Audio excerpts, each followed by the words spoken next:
No one talking about Malaysia being literally the best destination to learn English. Yes, most people in Malaysia speak English. Many people here speak very good English. A 7-year-old from Malaysia just made history.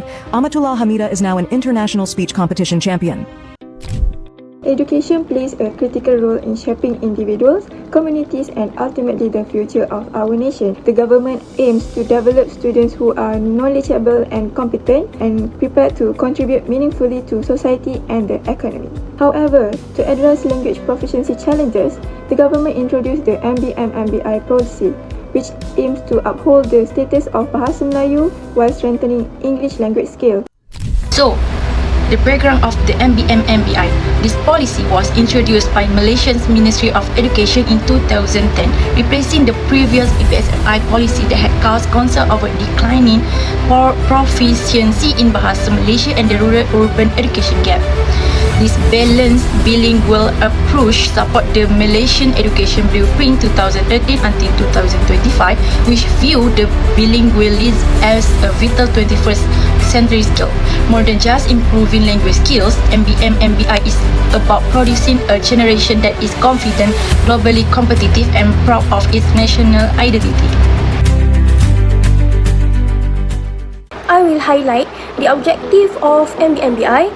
The first objective is to improve students' ability in both Bahasa Malaysia and English.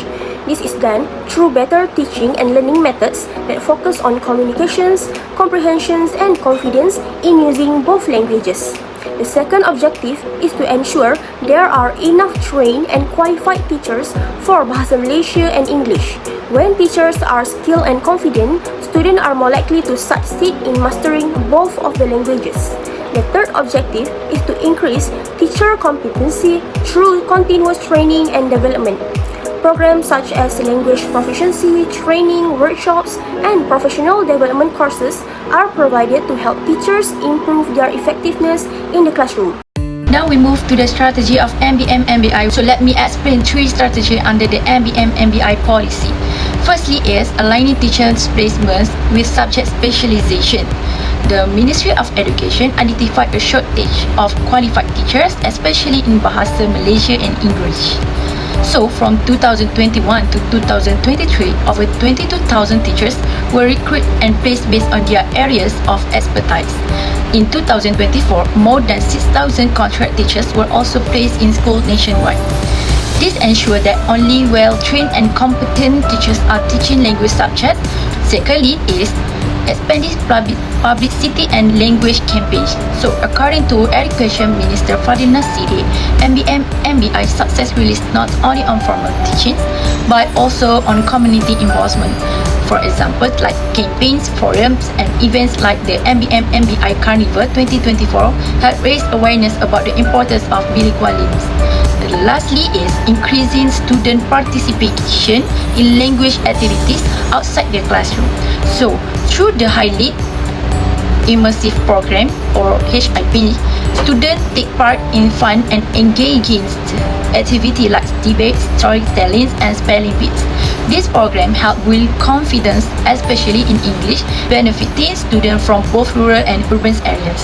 One of the policy problem is urban versus rural education disparities. Urban schools generally have highly trained teachers who are proficient in both languages. In contrast, rural schools face challenges such as a shortage of qualified teachers. As a result, rural schools often focus more on Bahasa Melayu due to these constraints. This unequal implementation means rural students do not receive the same quality of bilingual education as their urban peers. Next is mismatch between education policy and job market needs. In many high-demand sectors like business, science and technology, proficiency in English is crucial. There is often a mismatch between what students are taught in school, and if the MBMMBI policy not implemented equally across regions, it may leave rural students underprepared for employment. Lastly, limited support materials and bilingual resources. Many schools, especially in underserved areas, are still using outdated textbooks that no longer reflect current educational standards. While updated material exists, Distribution is inconsistent and some schools lack the budget to purchase new bilingual resources. This affects the quality of lessons and makes it difficult to conduct bilingual teaching effectively. The core goal of the MBMMBI policy, which is to cultivate students who are proficient in both Malay and English language, cannot be achieved by many students. One of the major strengths in MBMBI is preserve national identity.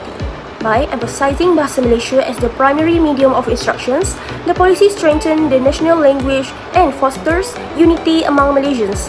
It allows students to maintain a connection with cultural roots and national heritage, contributing to a strong identity in a multicultural society. Another key strength is the improvement of English proficiency. The policy includes updated teaching methods and enhanced curriculums and resources such as languages labs and teaching training. This initiative equips students with effective communication skills that are essential for academic advancement and career success on a global scale. The next strength is the policy also promotes balanced language skills. It encourages equal mastery of Bahasa Malaysia and English, promoting bilingualism rather than favoring one language over the other. This approach helps develop individuals who are both proud of their national identity and confident in international communications. The last strength is the policy boosts career opportunities. Proficiency in both language is highly valued across a wide range of sectors, including multinational companies and government agencies. This dual language ability increases employability and enhance the potential for better job prospects and long-term economic advancement. Among the seven ASEAN countries, you are the worst off. Why is it we have failed in the score? Now let's look at some key weaknesses of the MBMBI policy in Malaysia. One major weakness of the MBMBI policy is the shortage of qualified English language teachers. This problem is especially serious in rural and remote areas across Malaysia. Many teachers in these areas do not have strong English proficiency or proper training in modern teaching methods. This affects their ability to teach the language effectively. For instance, in many rural schools in Sabah and Sarawak, English is taught by teachers with only moderate English skills. Because of this, students in these schools struggle to develop good language skills, which limits their ability to compete with students from urban areas. Another weakness is the inconsistent implementation of the policy across schools and universities. Not all institutions give equal importance to both Malay and English languages. Some schools may prioritize Malay due to cultural or administrative reasons, while others may focus more on English to meet global standards. This leads to an imbalance in students' language development. Comparison of language policy at Universiti Kebangsaan Malaysia (UKM), Universiti Teknologi Mara (UiTM), and Universiti Kuala Lumpur (UniKL) show that each university applies the MBMBI policy differently. Because of these differences, students graduate with varying levels of bilingual skills depending on the institution they attended. A third weakness is the lack of CEFR-aligned teaching materials in many schools. Although CEFR of the English curriculum, many schools do not have the correct resources to support it. The CEFR, or Common European Framework of Reference for Language, is an international standard to use to measure language ability. It has 6 levels from A1 beginner to C2 proficiency and helps teachers know what students should be able to do in reading, writing, listening, and speaking at each stage. Without the right materials, is it hard to teach and assess students properly based on this standard. In some public schools, teacher print worksheet from online sources instead of using standard CFR textbook. As a result, students may receive inconsistent content and are not properly prepared to meet CFR language levels, which can affect their progress and performance in national and international assessments. The final weakness is that many teachers have limited knowledge in language assessment. This is especially true for speaking and listening skills, which are often harder to evaluate. Teachers tend to rely mostly on written exam and avoid oral assessment, which give an incomplete picture of a student's real language ability. In many schools, English tests focus only on grammar and writing with no speaking test at all. This means students might be good at writing but weak in speaking. There are 4 recommendations that government can use to implement in this policy. So the first recommendation is provide intensive English language training for teachers. So this training is for to overcome the shortage of qualified English teachers, especially in rural areas. So the Ministry of Education should implement irregular and intensive upskilling programs, so that include language proficiency courses, teaching methodology workshops, and overseas training opportunities.